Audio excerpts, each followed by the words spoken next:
कुत्ते का न्याय। श्री राम के शासन में न तो किसी को शारीरिक रोग होता था, न किसी की अकाल मृत्यु होती थी, न कोई स्त्री विधवा होती थी और न माता पिताओं को संतान का शोक सहना पड़ता था। सारा राज्य सब प्रकार से सुख संपन्न था, इसलिए कोई व्यक्ति किसी प्रकार का विवाद लेकर राजदरबार में उपस्थित भी नहीं होता था। किंतु एक दिन एक कुत्ता राजद्वार पर आकर बार बार भौंकने लगा।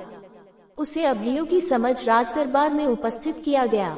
पूछने पर कुत्ते ने बताया, प्रभु, आपके राज्य में सर्वार्थ सिद्ध नामक एक भिक्षुक है। उसने आज अकारण मुझ पर प्रहार करके मेरा मस्तक फाड़ दिया है, इसलिए मैं इसका न्याय चाहता हूँ। कुत्ते की बात सुनकर उस भिक्षुक ब्राह्मण को बुलवाया गया। ब्राह्मण के आने पर राजा रामचंद्र ने पूछा, विप्रवर, क्या आपने इस कुत्ते के सिर पर घातक प्रहार किया था? यदि किया था तो इसका क्या कारण है?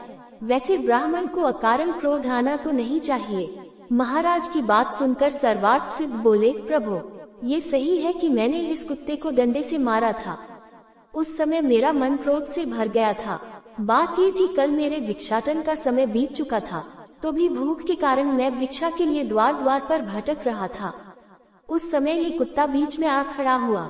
मैं भूखा तो था ही, अतः मुझे क्रोध आ गया और मैंने इसके सिर पर डंडा मार दिया।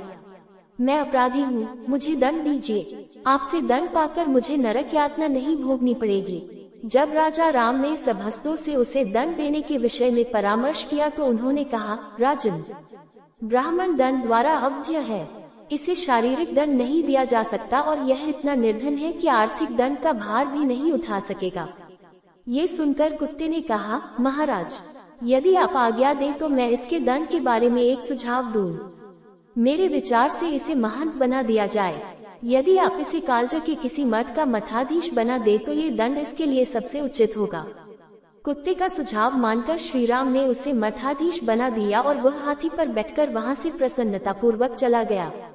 उसके जाने के पश्चात एक मंत्री ने कहा, प्रभु, ये तो उसके लिए उपहार हुआ, दंड नहीं। मंत्री की बात सुनकर श्री राम ने कहा, मंत्रीवर, यह उपहार नहीं, दंड ही है। इसका रहस्य तुम नहीं समझ सके हो। फिर कुत्ते से बोले, श्वानराज, तुम इन्हें इस दंड का रहस्य बताओ।